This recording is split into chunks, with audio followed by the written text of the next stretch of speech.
kalau kita lihat di dalam kitab Mukhtasar Al-Khalil, ia syarah Mukhtasar, tubuhnya kecuali wajah, kemudian bagian dari ujung-ujung tubuhnya, yaitu apa? Tangannya, pergelangan tangannya, terus pertengahan ini, kemudian kakinya dan sebagainya, kemudian termasuk al-unuq, lehernya, pundaknya boleh tersingkap di depan mahramnya, war-ra's, kepalanya, jadi boleh dia tidak berhijab, tidak kalau ada mahramnya saja. Wadh-dhira', dhira' ini sampai ke siku, ini dhira' namanya, boleh terlihat. Wa zahrul qadam, termasuk juga telapak kaki, punggung telapak kaki, kecuali tetap saja kalau ada di antara mahram itu yang aneh, ada orang ganji, tak berbeza adanya antara dusana dan tidak ada. Yang seperti ini, kalau dia sudah melihat sampai kepada dia menikmati melihat itu seperti melihat wanita yang asing, maka ketika itu dia harus tutup, bukan karena auratnya, tetapi menghindari fitnah itu. Nah, coba bayangkan bagaimana Islam mengatur sampai ke sana. Jadi kalau kita lihat mazhab ulama al-mu'tamadah, mazhab-mazhab, pandangan-pandangan ulama yang dipegang berdasarkan pada dalil-dalil yang jelas, yang sharih, yang qati', yang sharih, yang qati', yang pasti, aurat wanita untuk dengan mahramnya tidak terbatas wajah dan telapak tangan, punggung tangan saja, tetapi melampaui itu sampai ke atrafil jasad, atraf, ujung dari tubuh, ke atas, ke bawah, tangan, kaki, dibolehkan. Nah, dengan demikian, dengan itulah dia bisa menjalankan khidmah. Kalau dia ingin melayani keluarganya, ayahnya, orang macam, dia tidak kesulitan. Jadi itu dalam rangka memudahkan wanita untuk berada di rumah tangga, tidak menyusahkan dia, tidak menyulitkan dia, tapi tetap dalam batasan yang menjaga kehormatannya. Nah, dari sini dapat bahwa ketika kita tinggalkan aturan yang seperti ini, terjadilah yang seperti sekarang ini. Nah, ini yang akan kita katakan kepada anak-anak gadis kita, kepada anak-anak bujang kita itu. Kalian jaga aurat kalian. Ninda, dia anak laki-laki, anak perempuan. Tetapi kita ibunya terkadang kan katanya ibu modern, pakai celana pendek di depan anak laki-laki. Terjadi seperti itu sekarang.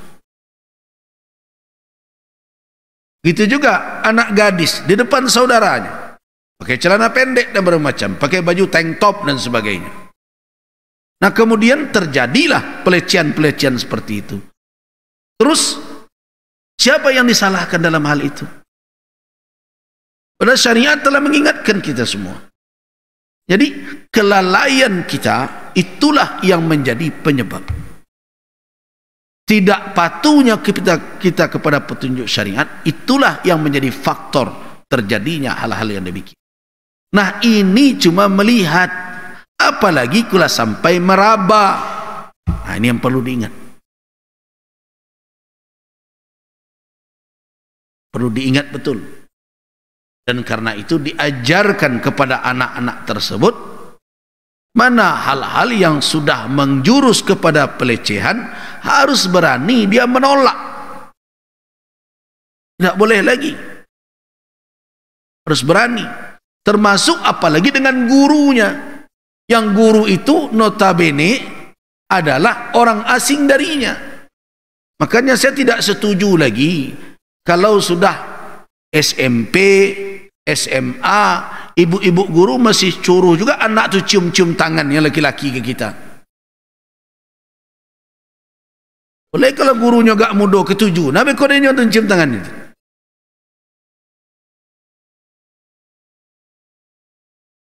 Ini harus ada pendidikan yang menanamkan rasa malu dan mengenal bahwa ada perbedaan dalam jenis. Orang kan pernah heboh-heboh dahulu dan sekarang masih saja. Bagaimana mengajarkan seksual kepada anak remaja. Pengajaran seksual kepada anak remaja itu bukan menonton-tontonkan film porno. Dengan kita sudah menunjukkan bahwa ada kekhususan, ini laki-laki, ini perempuan, ini malu, ini bergaul begini, itu adalah sudah mengantarkan mereka untuk memahami bahwa ada batasan antara orang yang berlawan jenis, yang berlain jenis. Nah, tapi sekarang yang terfikir itu oleh para pendidik bukan ke sana perginya, memperkenalkan alat reproduksi lah, anak SMP baru. Islam saja ketika anak berumur 10 tahun mereka sudah dipisahkan tidur dengan saudaranya, itu sudah menunjukkan apa? Itulah pendidikan seksual, di mana mereka mengenal bahwa mereka laki-laki, yang ini laki-laki, yang itu perempuan, mereka tidak satu tempat tidur lagi, begitu. Itu sudah model pengajaran. Jadi bertahap seperti itu. Ada pula metode pendidikan, nak SMP ditunjukkan alat reproduksi berbagai macam, nyelung ke beranak gitu. Nah, akhirnya kalau mereka sudah melihat itu dan berbagai macam diceritakan kadang dengan vulgar pula, apa yang terjadi? Mereka tergoda untuk lakukan hal yang seperti itu. Sehingga jangan heran kalau hari ini penelitian-penelitian menyedihkan, membuat kita sedih. Anak setingkat SLTA sekian persen mereka sudah melakukan hubungan seksual. Jadi mereka sudah berzina sebenarnya. Jadi harus ada keistiqamahan kita untuk menanamkan nilai-nilai ini di dalam rumah tangga. Nah, itu pesankan, tanamkan. Jangan kalah dalam perkara ini kalau kita ingin keturunan kita selamat. Jangan jadikan ukuran mereka yang di barat sana, yang kadang apaknya tidak jaleh. Kan begitu. Saya dulu ada berteman dengan orang kita, tapi tinggal di Australia. Ketika di Mesir, dia cerita bagaimana orang barat berpacaran. Apa ketika akan pergi, dia datang menjemput pacarnya itu, apa pesan orang tua yang perempuan kepada dua orang yang akan keluar malam itu? Kalian jangan lupa ya bawa kondom, dia bilang. Nah, apakah peradaban seperti itu yang akan kita tiru? Seperti itu gayanya. Bahkan yang lucunya, pernah satu kali dia datang ke tempat perempuan itu, yang kawan perempuan yang sedang pergi, malah ibunya yang menemani, yang bercengkrama dengan dia. Nah, begitulah gaya hidup. Itu sudah terlepas dari, kalau kita mengatakan itu bukan budaya lagi, itu sudah kehilangan budaya sama sekali. Karena budaya dan peradaban itu adalah hasil dari apa? Dari kepintaran manusia, hasil dari kejernihan fikir manusia yang melahirkan berbagai hal untuk membantu kehidupannya supaya naik menjadi orang manusia terhormat. Itu peradaban. Tapi kalau serupa itu lain peradaban dia itu. Tidak. Itu menjatuhkan harkat manusia itu sendiri. Padahal mereka sudah diciptakan, walaqad khalaqnal insana fi ahsani taqwim. Itu kalau saya memahami bukan dalam bentuk fisik yang rapi, yang gagah ini saja, tetapi apa? Qiwam, penopang kehidupan mereka itu ahsan. Mereka punya akal, mereka punya hati. Selama mereka pergunakan itu dengan baik, maka kehidupan mereka akan berada di dalam suatu struktur yang indah, yang lurus. Tapi kalau mereka tinggalkan akal itu, apa yang terjadi? Tsumma radatnahum asfala safilin. Siapa asfala safilin itu? Ketika mereka tidak pergunakan nalar mereka, tidak mereka pergunakan rasa mereka, mereka lepaskan peradaban kemanusiaan. Peradaban apa yang mereka pakai yang seperti itu? Hewan. Dan peradaban binatang yang seperti itu. Orang boleh berhubungan siapa saja. Anak dengan bapa, kemudian istri orang, istri kita juga. Siapa itu yang seperti itu? Hewan yang seperti itu. Jadi jangan diikuti hal yang demikian. Kalau kita tetap ingin menjaga bagaimana kehidupan ini tetap di dalam kehormatan dan kemuliaan, nasab terjaga, kehormatan terjaga, harga diri tidak jatuh dan rendah, maka kuncinya adalah jaga apa yang menjadi aturan dan ketentuan yang ada di dalam syariat, walaupun di dalam rumah tangga. Kemudian setelah kita tahu ini ukuran aurat, nah baru kita berbicara tentang as-satru min surutis salah. Menutup aurat adalah salah satu dari syarat sah salat. Nah, berarti menutup aurat di dalam salat itu tentu memiliki dua fungsi. Yang pertama adalah fungsi menutup dari pandangan yang tidak halal memandang, li ajlin nazar. Yang kedua adalah menutup aurat li ajlil ibadah, dikarenakan ibadah menuntut itu sebagai syarat. Nah, karena itu jangan ada pula yang berpendapat nanti kalau solat sendiri saja di kamar kan boleh saja pakai baju daster, tidak perlu. Tidak, ini bukan perkara mata lagi. Tadi baru bicara kita mata yang memandang. Kalau ada mahram boleh terlihat ini, tidak ada. Kalau orang asing ini yang harus tutup. Itu namanya li ajlin nazar, karena pandangan mata. Walaupun di rumah kita sendiri, kalau ada mata yang haram yang akan memandang kepada aurat kita, harus ditutup juga. Jangan alasan rumah. Nah, jadi ibu-ibu yang berhijab ini, kalau di rumah datang tamu yang bukan mahram kita, laki-laki lain, walaupun teman akrab suami kita, jangan main buka saja. Itu ada orang asing, dia punya mata, kecuali kalau yang datang tu buta, ya tidak apa-apa. Tahu kan? Kalau yang buta, kan ada wanita yang apa? Yang ditalak, tidak tinggal lagi di rumah suaminya. Nabi SAW menyuruh dia di mana beriddah? Di rumah Ibnu Ummi Maktum. Kenapa? Karena Ibnu Ummi Maktum tidak bisa melihat. Nah, jadi kalau masuk orang ke rumah kita buta dia, tidak apa-apalah, tidak pakai jilbab, tidak pakai hijab. Tapi kalau dia masih bisa melihat, tidak ada alasan dengan kan di rumah hambo, bukan rumah jadi persoalan, tapi an-nazar. Nah, tapi kalau di dalam salat tidak hanya li ajlin nazar, itu yang perlu diingat. Kita berpakaian di dalam salat bukan karena alasan mata memandang saja, tetapi adalah li ajlil ibadah, karena ibadah kita itu menuntut ada aurat yang ditutup. Nah, dari sini pula lah nanti ketika orang berihram, wanita berihram, kenapa ketika dia berada di kamar dia tetap memakai pakaian ihram dia? Karena dia sedang beribadah. Kan Nabi sudah mengingatkan, wanita yang berihram itu harus menutupi seluruh tubuhnya kecuali dua. Nah, berarti selama dia dalam keadaan berihram, dia mesti menutup kecuali kalau hajat, dia pergi ke kamar mandi, buang hajat, buang air besar, buang air kecil, atau dia mandi, di situ dah dia boleh. Selesai itu dia harus tutup kembali sebagaimana dia tidak dalam keadaan mandi dan buang hajat tadi. Itulah kondisi. Jadi karena itu menutup aurat merupakan suatu kewajiban mutlak. Ajma'al ulama'u ala anna satral aurati fardun mutlaqan.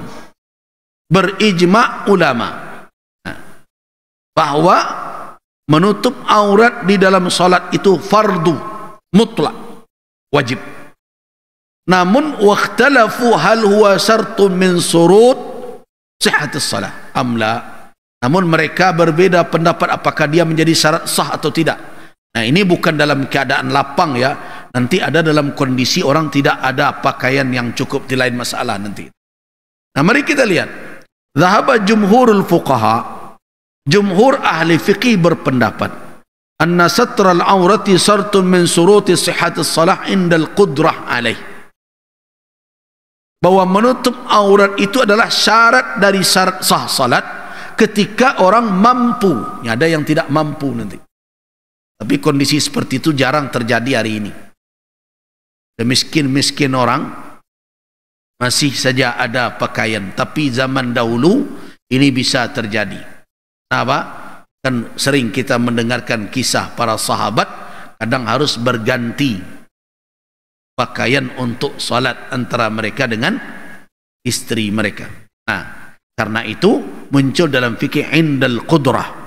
Ketika orang itu memiliki kemampuan menutupnya, tentu di situ adalah wajib dia tutup, dan kalau tidak tutup tidak sah salatnya, karena dia salah satu syarat dari sahnya salat menurut jumhur ahli fikih.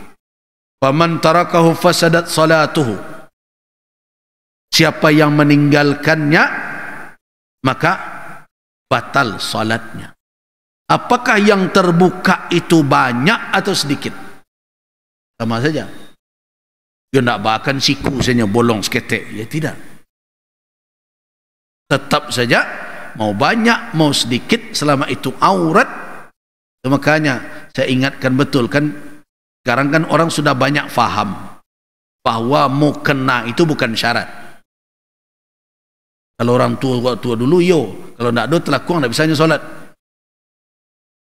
Hari ini kan orang sudah faham bahwa yang dituntut itu bukan pakai telakuang, yang dituntut itu menutup aurat. Cuma berhati-hati, kalau batasan aurat ibu-ibu itu adalah pergelangan tangan, ya hati-hati ketika apa? Ketika takbir dan berbagai macam turun dia tersingkap aurat. Karena itu kalau kita mau salat tidak memakai mukena berbagai macam, maka tolong ini diperhatikan supaya jangan panik rukuk sujud dan berbagai macam tapi salatnya tidak sah. Karena menurut jumhur ulama bahwa menutup aurat itu syarat min syurut, salah satu syarat dari sahnya salat. Nah, itu kalau tersingkap apakah banyak atau sedikit, qalla au aksar, adna juzu, walaupun hanya sebegini, batasan ini tetap itu berdampak. Sama saja apakah itu laki-laki maupun perempuan, batasan itu harus dijaga. Makanya saya sering ingatkan, saya yang berpendapat dan sependapat dengan ulama bahwa pusar itu termasuk aurat, saya agak jengah dan resah melihat bapak-bapak berihram kemudianlah turun ihram itu ke bawah pusat, galak je lah. Harusnya diangkat. Nah, dan itu sama saja apakah dia solat di hadapan orang atau dia solat sendiri saja di tempat yang gelap sekalipun tetap sama. Karena ini bukan hanya perkara orang melihat, tapi ini adalah persyaratan ibadah. Sama saja apakah solat itu solat fardu atau solat sunnah. Begitu juga apakah solat janazah sekalipun karena itu solat. Begitu juga apakah dia tawaf, apakah tawafnya itu wajib atau tawafnya sunnah. Karena selama itu bersyarat menutup aurat, itu kalau dia langgar walaupun tidak banyak, itu tetap saja membatalkan ibadah-ibadah tersebut. Tetap batal. Walaupun salat sunat sekalipun. Walaupun tawaf sunat sekalipun. Walaupun salat jenazah sekalipun. Karena itu salat. Diawali dengan taslim. Diakhiri dengan takbir, diakhiri dengan taslim, dengan salam. Nah, ulama menetapkan bahwa salah satu syarat sahnya salat adalah menutup aurat. Jadi kalau tersingkap banyak satu anggota tubuh kah, seperempat kah, atau sepertiga kah, tetap saja itu berakibat kepada batal. Kenapa? Karena kalau salah satu syarat terjadi kecacatan, apa yang dikatakan batal? Yaitu ma hadatsa khalal sesuatu yang terjadi cacat pada apa? Fi ahadi arkan, pada salah satu rukun, awi syurut, atau syarat, atau adanya mani', sehingga dikatakan bahwa amalan tersebut batil. Jadi orang itu sudah capek melakukan, habis waktunya, tetapi nilai dari hukum dari salatnya itu batal. Ya kalau sudah batal berarti dia tidak bernilai. Jangan pula ada beralasan terserah Tuhan lah, terima tidak terima. Itu tidak benar. Allah Subhanahu wa ta'ala telah memberikan alamat, tanda-tanda baru dia akan terima. Nah, tanda-tanda itulah yang harus kita perhatikan. Batal itu adalah tandanya. Kalau sudah dinyatakan ini batal karena melanggar apa yang ditetapkan di dalam syariatnya, ya tentu kita sudah tahu bahwa Allah tidak menjadikan amal itu makbul di sisinya. Bukan kita sok tahu itu, tetapi karena membaca tuntunan syariatnya.